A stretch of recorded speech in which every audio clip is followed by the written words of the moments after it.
मन को शांत रखने के लिए नशा कर रहा है। दुर्योधन हमेशा क्रोध में है, अंदर से खोखला है ना।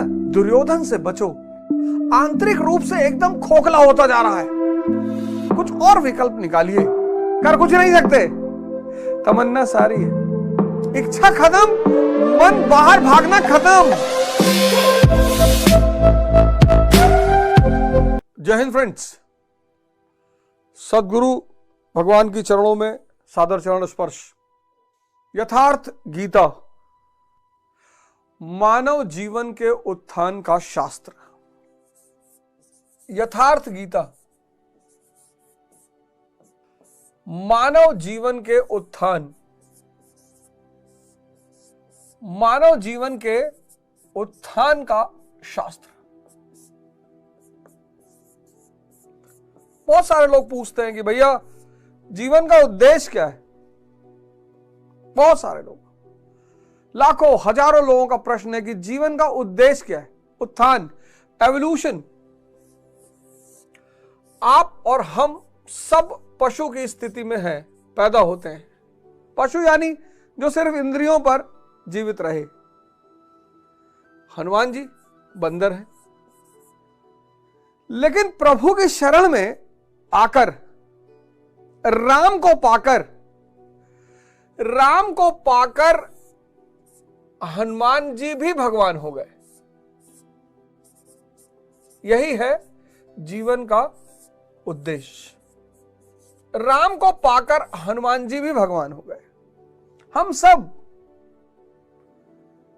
पशु के स्तर पर जन्म लेते हैं, और कभी कभी तो पशु से बदतर। पशु का कम से कम धर्म बंधा हुआ है। बकरी घास खाती है, शेर मांस खाता है, सबका एक सीजन है प्रजनन का, सब उनका धर्म बंधा हुआ है। मानव तो स्वच्छंद है। मानव के जीवन से अगर धर्म निकाल लिया जाए तो जंगल से बुरी स्थिति हो जाए। जंगल से बुरी स्थिति हो जाए, जंगल से। इसीलिए धर्म, मैं बार बार कहता हूं, बहुत आवश्यक है। तो जीवन जो है वो संघर्ष है। उत्थान का मतलब संघर्ष। अब जीवन जो है संघर्ष। अब इस संघर्ष 95% लोग संघर्ष से बचना चाहते हैं, बस वही परेशान है। 95% लोग संघर्ष से बचना चाहते हैं, बस वही परेशान है। इस संघर्ष से लड़ने का सूत्र खोजो। अगर ये लड़ने का सूत्र पता चल गया, बस जीवन आनंदमय हो जाएगा। बस जीवन युद्ध है और तुमको युद्ध की कला आ गई।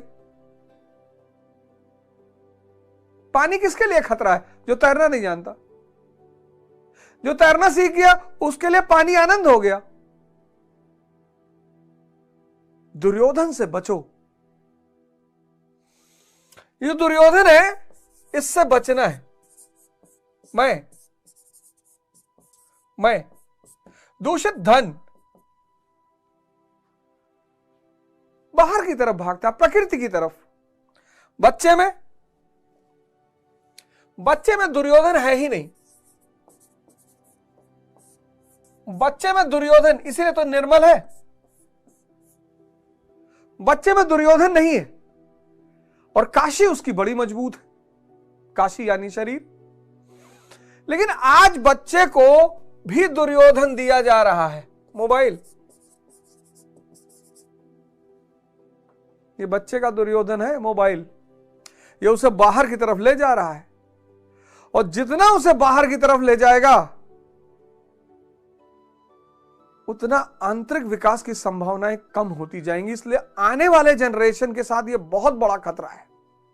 बहुत सारे माँ बाप हैं, काम कर रहे हैं, सेवा कर रहे हैं, सर्विस कर रहे हैं, तो अपने आप को बचाने के लिए, बड़ी माताएं भाई काम कर रही हैं, ऑफिस में जॉब कर रही हैं, अब उनको बच्चा नहीं चाहिए डिस्टर्ब करे, तो मोबाइल पकड़ा दिया। कुछ और विकल्प निकालिए। हर चीज का कुछ ना कुछ अच्छा विकल्प होता है, कुछ और विकल्प निकालिए। पर यह मोबाइल बच्चे में भी दुर्योधन को पैदा कर रहा है। युवा, युवा दुर्योधन आ गया, दुर्योधन आ गया और काया भी मजबूत है। दुर्योधन मैं आ गया और काया भी मजबूत है। अब ये बाहर भागेगा, लेकिन बाहर इसको कुछ मिलेगा नहीं। आज का युवा प्रेम करने के लिए दवा खोज रहा है,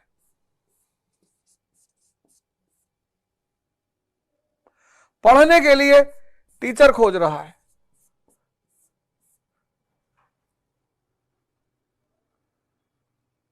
उत्साह के लिए मोटिवेशन खोज रहा है, क्योंकि निरंतर बाहर भाग रहा है, निरंतर है ही नहीं अंदर। चैतन्य से उसका संबंध बिल्कुल टूटता जा रहा है, आंतरिक रूप से एकदम खोखला होता जा रहा है। प्रेम की दवा ढूंढ रहा है, प्रेम की। मन को शांत रखने के लिए नशा कर रहा है। मन अशांत क्यों है? मन को शांत रखने के लिए नशा कर रहा है।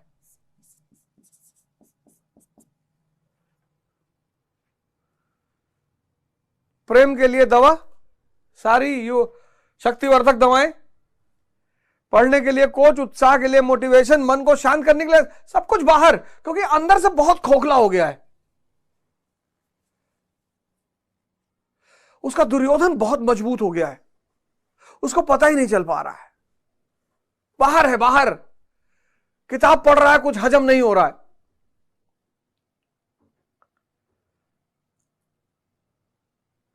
और आनंद अंतस चेतना का है।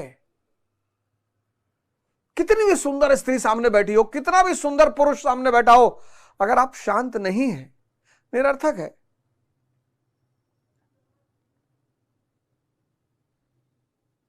निरर्थक है।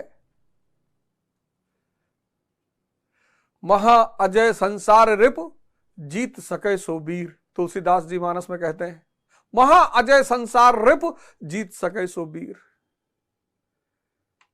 संसार ही दुश्मन है। बाहर जितना जितना बाहर भागोगे,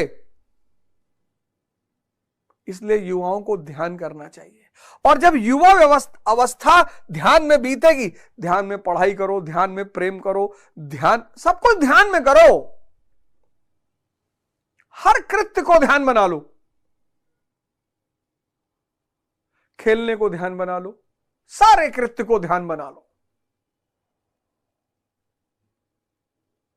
क्योंकि अगर ऐसा नहीं हुआ तो जो तीसरा चरण है, वृद्धावस्था, वृद्धावस्था, अगर यहां दुर्योधन बहुत मजबूत हो गया,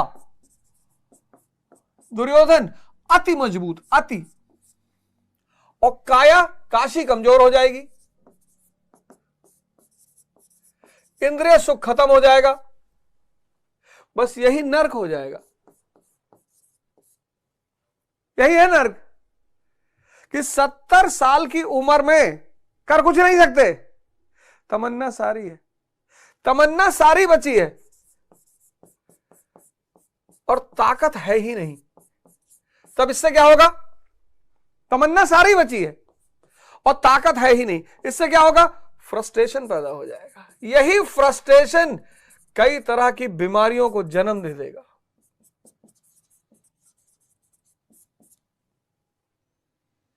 और इन बीमारियों के साथ अगर 70 से 90 तक जिंदा रहना पड़ा,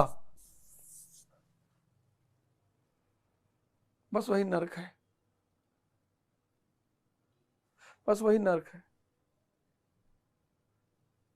और वृद्धा अवस्था अगर बीमारियों से मुक्त है, बस वही स्वर्ग है। स्वर्ग और नर्क काशी में ही घटता है।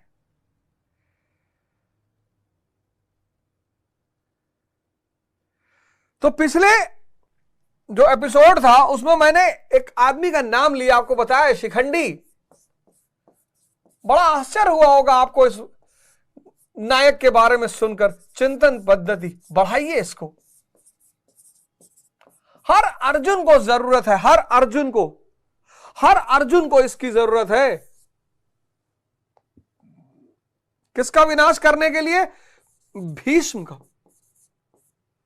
यानी भ्रम खत्म, इच्छा खत्म। शरीर भोग नहीं सकते, गाड़ी भोग नहीं सकते, मकान भोग नहीं सकते, ये सब भोग ही नहीं सकते। तभी तो कहा गया सद चित आनंद। जिसका चित्त सत्य से जुड़ गया बस वही आनंद में है। तो जब शरीर भोग नहीं सकते तब बस एक बात क्लियर हो गई कि पत्नी को सम्मान करना है, इज्जत देना है। अब जिंदगी किस पे आ जाएगी? जरूरतों पे। जीवन जरूरतों पे आ जाएगा, और जब जीवन जरूरतों पे आ जाएगा आसान हो जाएगा, आनंद हो जाएगा। इच्छा खत्म, मन बाहर भागना खत्म। लेकिन पहले भ्रम खत्म करना पड़ेगा, पहले भ्रम करना पड़ेगा। और भ्रम कैसे खत्म होगा? चिंतन पद्धति से। दुनिया में एक बड़ी फेमस औरत रही क्लियोपैट्रा, मिस्र की महारानी रही। उस एकमात्र सबूत है, ऐसे बड़े सारे घटनाएं हुई होंगी, एकमात्र जबरदस्त सबूत है कि उसके मरने के बाद, वो इतनी सुंदर थी कि उसके मरने के बाद उसके शरीर से बलात्कार किया गया, उसको भोगने की कोशिश की गई। शरीर भोग नहीं पाएगा, कोई नहीं पाएगा भोग, कोई पाया ही नहीं। कोई राजा महाराजा आजकल आज तक संतुष्ट मरा ही। ये क्या बात है? ये सन्यासी साधु महात्मा समाधि ले लेते हैं, हम जा रहे हैं, क्यों इतने मस्त हैं? ये हमारे गुरु महाराज अलगानंद महाराज, उनके गुरु भाई दारकुंडी महाराज, फिर ऐसे न जाने कितने महाराज जी लोग, ये सब क्यों मस्त हैं? इन्होंने दुर्योधन को देख लिया। किसी वैश्या से कभी पूछिए कि दोबारा इसमें जन्म लेना चाहोगी? दोबारा चाहोगी? भाई जिसमें मजा आता है वो आप बार बार बनना चाहेंगे। किसी वैश्या से पूछिए कि दोबारा चाहिए, कि वो तो दिन भर रति कर रही है, दिन भर सेक्स कर रही है, उससे पूछिए। इसको हर अर्जुन को शिखंडी चाहिए, चिंतन पद्धति। गौर से हर चीज को देखिए, ध्यान लगाइए, जोड़ने की कोशिश करिए, भागिए मत, रुकिए। और जब भी मौका मिले आश्रम चले जाया करिए। वहां बाबा लोग, मैं बार बार आपसे कहता हूं, बाबा लोग गुस्सा रहते हैं, नाराज है, ऐसा नहीं है, उनकी भी आवश्यकता है। दया बिना संत कसाई, और दया करे तो आफत आई। आप जाओगे उनसे उल्टी सीधी बात करोगे। अगर आप उनसे शास्त्र की चर्चा करो, कुछ सिद्धांत की बातें करो, तब तो आपसे बहुत प्यार से व्यवहार करेंगे वो। आप प्रोटोकॉल लगा दोगे, आप बता दोगे हम फलाने के बेटे हैं, आप कह दोगे हम फलाने पद पे हैं, बस यही लिए वो लोग दूरी बनाए रहते हैं कि आ गए दुर्योधन वाले। और 50 लोग दुर्योधन लेके पहुंच जाएंगे तो धनंजय विचलित नहीं होगा। तो काशी, काशी यानी हमारा शरीर, परमेश वासा हो जाएगा। मन सहित इंद्रियां अगर अंदर आकर स्थिर हो जाएं तो परमेश वासा। फिर इस काशी को शिखंडी रूपी महारथी का सहारा। शिखंडी यानी चिंतन पद्धति। काशी को क्या चाहिए? चिंतन पद्धति। हर अर्जुन की जरूरत है। फिर अचल मन, विराट दृष्टि,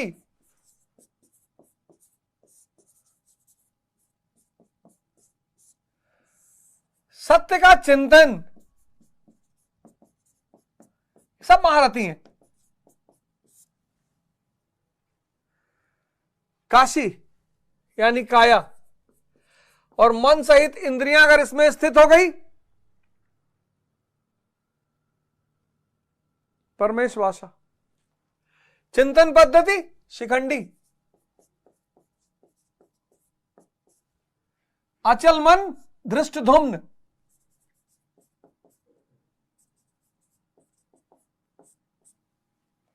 विराट सात्विक,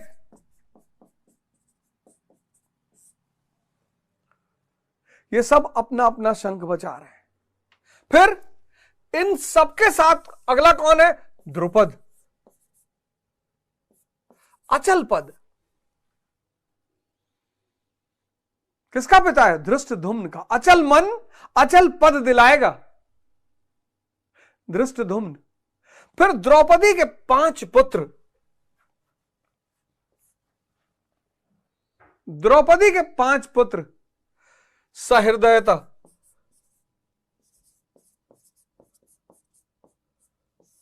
वात्सल्य, स्थिरता, लावण्यता, सौम्यता। इन सब ने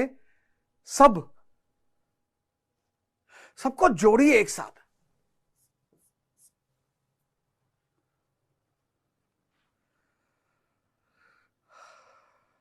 कौन है दुश्मन? ये सब क्यों पैदा होंगे? शत्रु कौन है?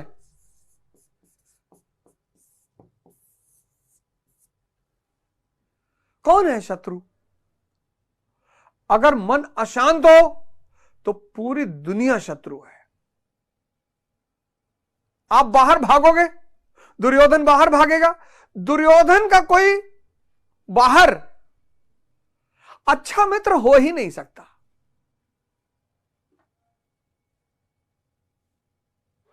दुर्योधन बाहर भागेगा और बाहर सभी भाग रहे हैं। सबको घर चाहिए, मकान चाहिए, स्त्री चाहिए, सब कुछ चाहिए।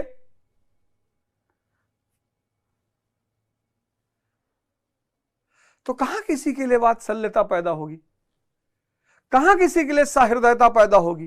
कहां स्थिरता पैदा होगी? कहां लावण्यता पैदा होगी? कहां सौम्यता पैदा? हो ही नहीं सकता। एक अचल मन जिसकी दृष्टि विराट पर है,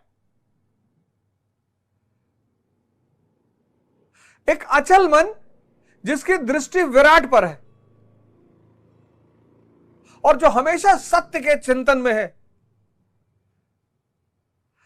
8 लाख किलोमीटर प्रति घंटा की रफ्तार से हमारा सूर्य गैलेक्सी के चक्कर काट रहा है। 8 लाख प्रति घंटा और 25 लाख प्रति घंटा के रफ्तार से हमारी गैलेक्सी ब्रह्मांड में घूम रही है।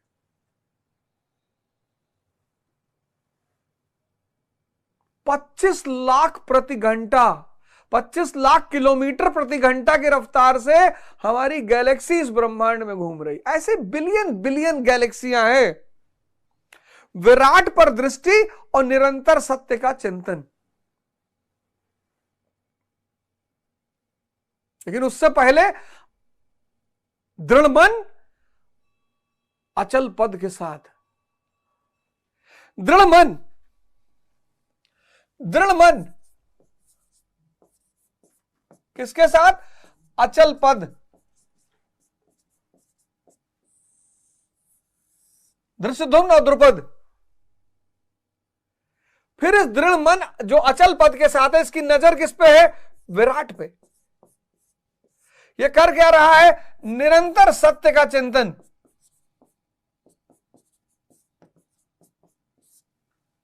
इसके पास एक मजबूत चिंतन पद्धति है। शिखंडी इसका साथी है। इसकी काशी में ही, काशी यानी शरीर, इसमें इंद्रियां और मन स्थित हो चुके हैं।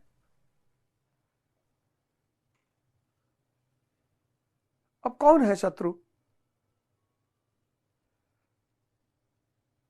इसीलिए बुद्ध का कोई शत्रु नहीं, बाहर कोई घोषणा ही नहीं, राजा नहीं बनना बाहर, अब तो ब्रह्मांड के मालिक बन चुके हैं ना, पर कहें किससे? यह आंतरिक विकास, आंतरिक उपलब्धि, यह स्वयं को दिखाई पड़ती है। इसलिए दुनिया वाले इन जागृत महापुरुषों को देखकर बड़े दुखी होते हैं कि तुम्हारे पास क्या है। पाकिस्तान के एक शायर है नाज, उन्होंने बड़ी फेमस गजल लिखी, तुम एक गोरख धंधा हो। उसमें एक लाइन है, मैं तो नायब हूं तेरा आखिर। अल्लाह से कहते हैं भगवान से कि मैं तो तुम्हारा नायब हूं, फिर क्यों कहते हो कि तेरा क्या है? जो आदमी जागृत नहीं है, अवध ओझा, ये जागृत नहीं है। इसके पास एक मकान है, इसके पास एक गाड़ी है, इसके पास एक पत्नी है, 3 बच्चे हैं, यह इसी में ऐंठा हुआ है। और गुरु महाराज के पास, गुरु महाराज के पास ब्रह्मांड है, यूनिवर्स। लेकिन इस यूनिवर्स जो उनके पास है, इनको इस यूनिवर्स को देखने के लिए इनकी ही आंखें चाहिए।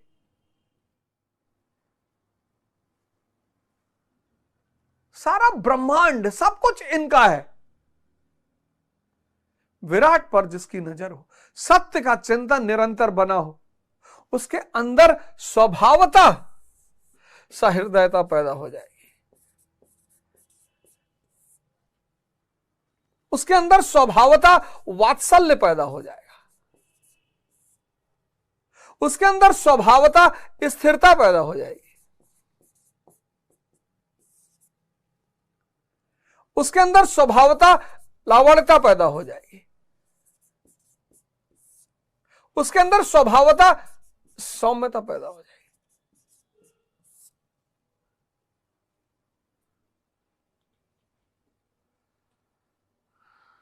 स्वभावतः, और ये सब उसके साथ ही हो जाएंगे। सोचिए,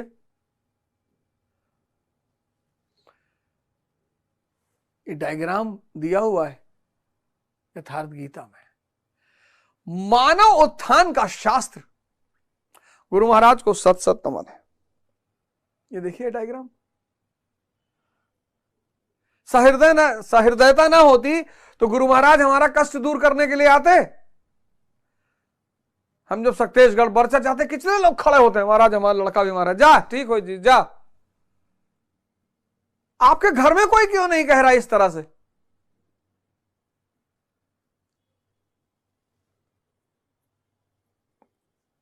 मैं हमेशा खुद से ही परेशान रहता, इसलिए आप महाभारत सीरियल देखेंगे ना, तो दुर्योधन हमेशा क्रोध में है, अंदर से खोखला है ना, अंदर से खोखला है दुर्योधन। ये देखिए,